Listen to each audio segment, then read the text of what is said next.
अगर मैं कहूं कि अणु यानी मॉलिक्यूल्स गा सकते हैं तो गा सकते हैं। हाँ, हर केमिकल का अपना एक अनोखा गाना होता है, एक वाइब्रेशनल सिग्नेचर। हम उसे सुन नहीं सकते, लेकिन एक खास तकनीक है जो इस अदृश्य संगीत को पकड़ सकती है। और उसे एक ऐसी भाषा में बदल सकती है जिसे हम पढ़ सकें। बिल्कुल। और उस तकनीक का नाम है इंफ्रारेड स्पेक्ट्रोस्कोपी। आज हम इसी दुनिया की गहराई में उतरने वाले हैं। हाँ, हमारे पास जो स्रोत हैं वे इस मॉलिक्यूलर म्यूजिक की शीट म्यूजिक की तरह हैं। सही कहा। हम ये समझने की कोशिश करेंगे कि ये धुनें बनती कैसे हैं, कौन से अणु गा सकते हैं और कौन से नहीं। और सबसे जरूरी बात, इन गानों को सुनकर हम किसी अणु के बारे में क्या राज जान सकते हैं। तो चलिए शुरू करते हैं। तो सबसे पहला और बुनियादी सवाल, ये काम कैसे करता है? ऐसा क्या है इंफ्रारेड लाइट में जो वो अणुओं के इस छिपे हुए संगीत को सुन पाती है? देखिए, इसका मूल सिद्धांत है अनुनाद या रेजोनेंस। रेजोनेंस। हाँ, इसे समझने का सबसे अच्छा तरीका है एक झूले का उदाहरण। सोचिए, एक बच्चा झूले पर है। ठीक है। आप उसे एक खास लय में सही समय पर धक्का देते हैं। अगर आपका धक्का झूले की अपनी प्राकृतिक गति से मेल खाता है तो झूला और ऊंचा जाने लगता है। बिल्कुल, वो आपकी ऊर्जा को सोख लेता है। इंफ्रारेड स्पेक्ट्रोस्कोपी में भी ठीक यही होता है। अणु के अंदर के जो केमिकल बॉन्ड्स हैं वो लगातार कांप रहे हैं, खिंच रहे हैं, मुड़ रहे हैं। उनकी अपनी एक फ्रीक्वेंसी है। हाँ, उनकी अपनी एक प्राकृतिक फ्रीक्वेंसी है। और जब हम उन पर इंफ्रारेड लाइट डालते हैं और उस लाइट की फ्रीक्वेंसी बॉन्ड की कंपन की फ्रीक्वेंसी से बिल्कुल मैच कर जाती है, तो बॉन्ड उस लाइट की ऊर्जा को सोख लेता है और ज्यादा जोर से कंपन करने लगता है। एग्जैक्टली। अच्छा, तो ये एक तरह का सिंकअप है। मतलब अगर फ्रीक्वेंसी मैच नहीं हुई तो लाइट बस आर पार निकल जाएगी। हाँ, अणु पर कोई असर नहीं होगा। अणु उसे पूरी तरह नजरअंदाज कर देगा। तो क्या इसका मतलब ये है कि हर तरह का कंपन इंफ्रारेड लाइट सोख सकता है, बस फ्रीक्वेंसी मैच होनी चाहिए, या इसमें भी कोई शर्त है? नहीं, यहीं पे कहानी में एक बहुत दिलचस्प मोड़ आता है। अच्छा। एक बहुत जरूरी नियम है जिसे वैज्ञानिक सिलेक्शन रूल कहते हैं। Selection rule? ये नियम तय करता है कि कौन सा कंपन आईआर लाइट के साथ इंटरैक्ट करेगा और कौन सा नहीं। और ये सब एक चीज पर निर्भर करता है, डायपोल मोमेंट में बदलाव। Okay, dipole moment. ये थोड़ा भारी भरकम शब्द है। इसे आसान भाषा में कैसे समझें? इसे ऐसे समझिए कि अणु के अंदर एक छोटा सा अदृश्य चुंबक है। ये चुंबक तब बनता है जब अणु में इलेक्ट्रॉन्स का बंटवारा बराबर नहीं होता। एक सिरे पर हल्का सा पॉजिटिव चार्ज आ जाता है, दूसरे पे हल्का सा नेगेटिव। ठीक है। तो सिलेक्शन रूल ये कहता है कि कोई कंपन इंफ्रारेड लाइट तभी सोखेगा जब उस कंपन के दौरान इस अंदरूनी चुंबक की शक्ति या दिशा में कोई बदलाव हो। मतलब अगर ये चुंबक बिना बदले बस अपनी जगह पर कांपता रहे तो इंफ्रारेड लाइट उसे देख नहीं पाएगी और सीधे निकल जाएगी। कमाल है। मतलब कंपन होना ही काफी नहीं है, उस कंपन से अणु की इलेक्ट्रिकल बनावट में भी एक तरह की हलचल होनी चाहिए। इसका कोई उदाहरण है? हाँ, सबसे क्लासिक उदाहरण है कार्बन डाइऑक्साइड, CO2। OCO सीधी लाइन में? बिल्कुल। इसमें एक कंपन होता है जिसमें दोनों ऑक्सीजन परमाणु एक साथ कार्बन से दूर जाते हैं और फिर एक साथ पास आते हैं। Symmetric stretching. हाँ। इस दौरान दोनों तरफ से खिंचाव बराबर होता है, तो अणु का ओवरऑल डाइपोल मोमेंट शून्य ही रहता है, उसमें कोई बदलाव नहीं होता। तो नतीजा ये कि ये कंपन आईआर लाइट को नहीं सोखता, ये आईआर इनएक्टिव है। मतलब ये एक खामोश कंपन है जिसे हमारी मशीन सुन नहीं सकती। कह सकते हैं। लेकिन CO2 में एक और तरह का कंपन भी होता है, एसिमेट्रिक स्ट्रेचिंग। इसमें क्या होता है? इसमें एक ऑक्सीजन परमाणु कार्बन के पास आता है जबकि दूसरा उसी समय दूर जाता है। अब सोचिए क्या होगा। अब तो बैलेंस बिगड़ गया। इंट में जबरदस्त बदलाव आता है और बूम, ये कंपन आईआर लाइट की ऊर्जा को सोख लेता है और हमें स्पेक्ट्रम में एक सिग्नल दिखाई देता है। ये एक आईआर एक्टिव कंपन है। ठीक है, तो जब अणु ऊर्जा सोखता है तो हमें एक ग्राफ मिलता है, आईआर स्पेक्ट्रम। इसे पढ़ते कैसे हैं? ये किसी अणु की पहचान कैसे बताता है? ये ग्राफ ही हमारे वो शीट म्यूजिक है। इसके एक्स एक्सिस पर होती है तरंग संख्या, वेव नंबर, सेंटीमीटर इनवर्स में। हाँ, CM इनवर्स में।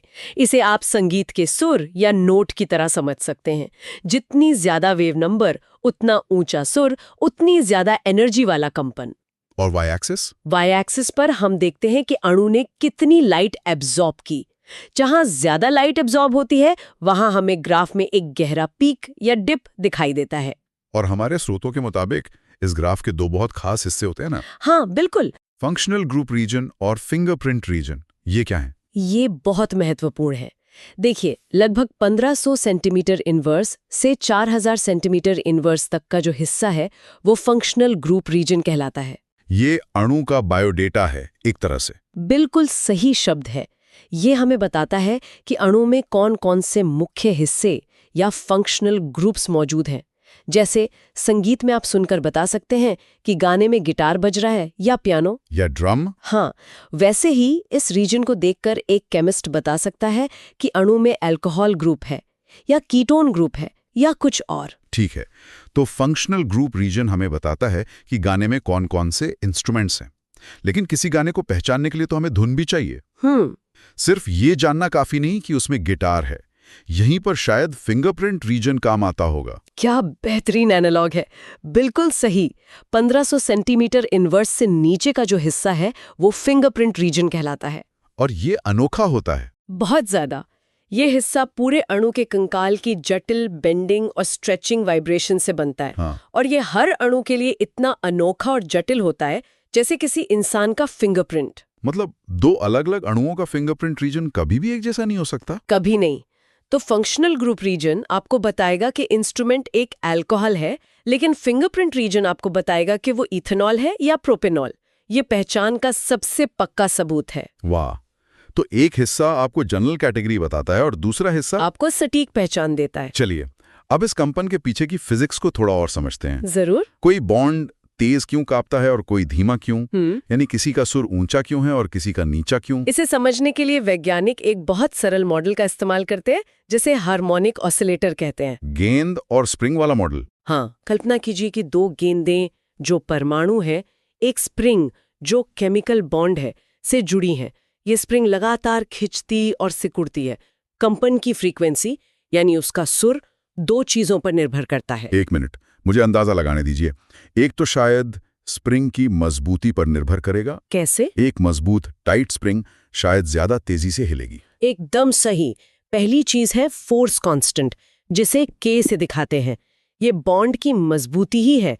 बॉन्ड जितना मजबूत होगा K उतना ज्यादा होगा और कंपन की फ्रीक्वेंसी भी उतनी ही ज्यादा होगी। जैसे गिटार में। हाँ, बिल्कुल गिटार की तरह। एक मोटा मजबूत तार जैसे ट्रिपल बॉन्ड पतले तार यानी सिंगल बॉन्ड से ऊंचा सुर निकालता है। यही वजह है कि कार्बन कार्बन ट्रिपल बॉन्ड की फ्रीक्वेंसी डबल बॉन्ड से ज्यादा होती है और डबल बॉन्ड की सिंगल बॉन्ड से। और दूसरी चीज, शायद गेंदों के वजन पर हल्की गेंदें ज्यादा तेजी से हिल पाएंगी। आप तो इसे पकड़ गए। दूसरी चीज है रिड्यूस्ड मास, जिसे म्यू से दिखाते हैं। ये बॉन्ड से जुड़े परमाणुओं के द्रव्यमान पर निर्भर करता है।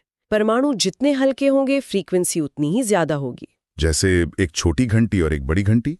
बिल्कुल। यही कारण है कि जब हाइड्रोजन जैसा हल्का परमाणु किसी बॉन्ड में होता है, जैसे OH या CH, तो उसकी कंपन फ्रीक्वेंसी बहुत ज्यादा होती है, अक्सर 3000 cm-1 के ऊपर। तो एक मजबूत बॉन्ड और हल्के परमाणु मिलकर सबसे ऊंचा सुर पैदा करेंगे, ये तो समझ में आता है। लेकिन आपके स्रोतों में एक ऐसी बात का जिक्र है जिसने मेरा दिमाग ही घुमा दिया। कौन सी? शून्य बिंदु ऊर्जा, 0 पॉइंट एनर्जी। ये क्या चीज है? हाँ, ये क्वांटम मैकेनिक्स की सबसे अजीब और अद्भुत बातों में से एक है। अच्छा। हमारी रोजमर्रा की समझ कहती है कि अगर आप किसी चीज को ठंडा करते जाएं तो उसकी सारी गति धीमी पड़ जाएगी और परम शून्य तापमान यानी -273.15 डिग्री सेल्सियस पर सब कुछ जम जाना चाहिए। हाँ, हर तरह की गति रुक जानी चाहिए। सही बात है। लेकिन क्वांटम मैकेनिक्स ऐसा नहीं मानती। जिनबर्ग के अनिश्चितता सिद्धांत का सीधा नतीजा है। अच्छा, अनिश्चितता सिद्धांत जो कहता है कि आप किसी कण की स्थिति और उसकी गति मतलब संवेग दोनों को एक ही समय पर पूरी सटीकता से नहीं जान सकते। हाँ। इसका इससे क्या लेना देना है? सोचिए, अगर कोई अणु कंपन करना पूरी तरह से बंद कर दे तो क्या होगा? रुक जाएगा। उसके परमाणुओं की स्थिति बिल्कुल फिक्स हो जाएगी और उनकी गति भी 0 हो जाएगी, जो हमें पता होगी। यानी हमें स्थिति और संवेग दोनों एक साथ पूरी सटीकता से पता चल गए। और ये अनिश्चितता सिद्धांत का उल्लंघन होगा, जो असंभव है। बिल्कुल। इसलिए प्रकृति ये सुनिश्चित करती है कि अणु हमेशा थोड़ा बहुत कांपता रहे ताकि अनिश्चितता बनी रहे। तो आप कह रही हैं कि इस ब्रह्मांड में कुछ भी पूरी तरह से शांत या स्थिर नहीं हो सकता। परम शून्य पर भी अणु एक तरह की क्वांटम बेचैनी में कांपते रहते हैं। यही तो क्वांटम दुनिया की खूबसूरती है। ये हमारी सहज समझ को चुनौती देती है। यहां तक तो ठीक है, लेकिन ये गेंद और स्प्रिंग वाला मॉडल मुझे ये बहुत ज्यादा आदर्शवादी नहीं लगता। असल जिंदगी की चीजें हमेशा थोड़ी ज्यादा जटिल होती हैं। ये बहुत अच्छा सवाल है। क्या केमिकल बॉन्ड वाकई एक परफेक्ट स्प्रिंग की तरह होते हैं? और इसका जवाब है नहीं। वो मॉडल एक बेहतरीन शुरुआती बिंदु है, लेकिन असल अणु उससे कहीं ज्यादा जटिल होते हैं। असल बॉन्ड एनहार्मोनिक होते हैं। एनहार्मोनिक? हाँ, एक आदर्श स्प्रिंग को आप कितना भी खींचें, वो हमेशा वापस अपनी जगह आने की कोशिश करेगा। लेकिन एक केमिकल बॉन्ड को अगर आप एक हद से ज्यादा खींच दें तो वो टूट जाएगा। बिल्कुल। ये एनहार्मोनिसिटी, ये जो इम्परफेक्शन है, स्पेक्ट्रम में कुछ बहुत दिलचस्प चीजों को जन्म देती है, जैसे कि ओवरटोन। ये शब्द तो संगीत में भी होता है। हाँ, ये संगीत से ही लिया गया है। आदर्श हार्मोनिक मॉडल कहता है कि ऊर्जा का संक्रमण केवल एक स्तर से ठीक अगले स्तर पर हो सकता है। ये फंडामेंटल कहलाता है, जो सबसे मजबूत सिग्नल देता है। लेकिन एनहार्मोनिसिटी की वजह से अणु कभी-कभी 2 या 3 ऊर्जा स्तर एक साथ फांद जाता है। अच्छा। यही ओवरटोन्स हैं। ये मुख्य बैंड की तुलना में लगभग 2 गुनी या तिगुनी फ्रीक्वेंसी पर दिखने वाले बहुत कमजोर बैंड होते हैं। ठीक वैसे ही जैसे गिटार का तार छेड़ने पर मुख्य सुर के साथ साथ आपको उसके हल्के ऊंचे सुर भी सुनाई देते हैं। और एक और घटना है जो स्पेक्ट्रम को और भी जटिल बना देती है, फर्मी अनुनाद, फर्मी रेजोनेंस। ये नाम ही कितना दिलचस्प है। हाँ, किसी साइंस फिक्शन फिल्म का कॉन्सेप्ट लगता है। और ये है भी उतना ही दिलचस्प। फर्मी अनुनाद तब होता है जब एक मौलिक कंपन की ऊर्जा किसी दूसरे कंपन के ओवरटोन की ऊर्जा के लगभग बराबर हो जाती है। एक तरह का संयोग। हाँ, एक तरह का संयोग। जब ऐसा होता है तो ये दोनों कंपन जो पहले एक दूसरे से आजाद थे, अचानक एक दूसरे के साथ इंटरैक्ट करने लगते हैं। वे ऊर्जा का आदान प्रदान करते हैं। मतलब जैसे 2 गायक हैं जो लगभग एक ही सुर में गा रहे हैं, तो क्या वे एक दूसरे की आवाज को प्रभावित करने लगेंगे? बहुत बढ़िया। वे एक दूसरे को धक्का देते हैं। एक का सुर थोड़ा ऊंचा हो जाता है और दूसरे का थोड़ा नीचा, और वे अपनी तीव्रता भी आपस में बांट लेते हैं। तो जहां एक पीक दिखना चाहिए था, वहां 2 दिखते हैं। हाँ, नतीजा ये होता है कि जहां आपको स्पेक्ट्रम में एक पीक की उम्मीद थी, वहां आपको लगभग बराबर तीव्रता के 2 पीक दिखाई देते हैं। एक डबलेट बन जाता है। तो ये एक तरह की गड़बड़ है जो अणु की पहचान करने में मदद करती है। बिल्कुल, ये एक बहुत ही विशिष्ट पहचान बन जाता है। इसका सबसे क्लासिक उदाहरण है एल्डिहाइड। एल्डिहाइड? हाँ, एल्डिहाइड में एक CH बॉन्ड होता है जिसकी स्ट्रेचिंग लगभग 2720 सेंटीमीटर पर आनी चाहिए थी। संयोग से उसी अणु में एक और कंपन CH बेंडिंग का ओवरटोन भी लगभग इसी ऊर्जा पर पड़ता है। तो अनुनाद हो जाता है। हाँ, और हमें एक पीक की जगह लगभग 2720 और 2820 सेंटीमीटर पर 2 पीक का एक जोड़ा मिलता है। ये जोड़ा एल्डिहाइड का सीक्रेट हैंडशेक है। इसे देखते ही केमिस्ट पहचान जाता है कि यहाँ एल्डिहाइड मौजूद है। सही। ठीक है, हमने काफी गहरी और जटिल थ्योरी की बात कर ली। अब इन सब को जोड़कर देखते हैं। एक दवा कंपनी की लैब में बैठा वैज्ञानिक इस ज्ञान का इस्तेमाल मान लीजिए नकली दवाओं को बाजार में आने से रोकने के लिए कैसे करता है? बहुत अच्छा सवाल है। IR स्पेक्ट्रोस्कोपी दवा उद्योग में क्वालिटी कंट्रोल के लिए एक अनिवार्य उपकरण है। मान लीजिए आपको एस्पिरिन की एक खेप की जांच करनी है। ठीक है। एस्पिरिन के अणु में कई खास फंक्शनल ग्रुप होते हैं, जैसे एक COO ग्रुप और एक OH ग्रुप। वैज्ञानिक को पता है कि COO का तेज नुकीला पीक 1700 सेंटीमीटर इनवर्स के आसपास आना चाहिए और OH का चौड़ा पीक 3000 सेंटीमीटर के पास। तो वो सैंपल का स्पेक्ट्रम लेगा। हाँ, अगर ये पीक सही जगह पर सही आकार के हैं तो ये पहला संकेत है कि केमिकल सही है। और फिर वो फिंगरप्रिंट रीजन से इसकी पुष्टि करेगा। बिल्कुल, वो उस सैंपल के स्पेक्ट्रम का फिंगरप्रिंट रीजन एक शुद्ध एस्पिरिन के स्टैंडर्ड स्पेक्ट्रम से मिलाएगी। अगर दोनों ग्राफ एक दूसरे पर पूरी तरह से फिट हो जाते हैं, मतलब सैंपल 100% शुद्ध एस्पिरिन है। हाँ, और अगर उसमें कोई अशुद्धि है, मान लीजिए पैरासिटामोल मिला हुआ है, तो फिंगरप्रिंट रीजन में अतिरिक्त पीक दिखाई देंगे जो वहां नहीं होने चाहिए। ये तकनीक इतनी संवेदनशील है बहुत ज्यादा, बहुत मामूली अशुद्धियों को भी पकड़ लेती है। और ये प्रक्रिया तेज भी होगी। बहुत तेज, कुछ ही मिनटों में नतीजा मिल जाता है। और सबसे अच्छी बात, ये गैर विनाशकारी तकनीक है। मतलब सैंपल खराब नहीं होता। नहीं, आप उसी सैंपल को दूसरे टेस्ट के लिए इस्तेमाल कर सकते हैं। इसीलिए इसका इस्तेमाल सिर्फ दवाओं में ही नहीं, बल्कि फोरेंसिक में, खाने पीने की चीजों में मिलावट जांचने में, प्लास्टिक की रिसाइकलिंग तक में होता है।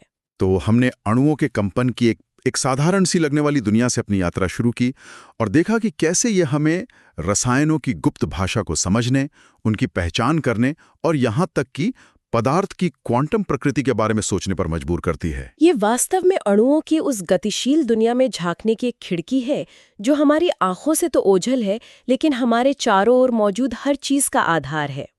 सोचने के लिए एक अंतिम विचार, हमने बात की कि कैसे हाइड्रोजन बॉन्डिंग जैसे प्रभाव OH बॉन्ड को थोड़ा कमजोर करके उसकी कंपन फ्रीक्वेंसी बदल लेते हैं। ये तो एक छोटे अणु की बात हुई, लेकिन जरा एक विशाल जैविक अणु के बारे में सोचिए।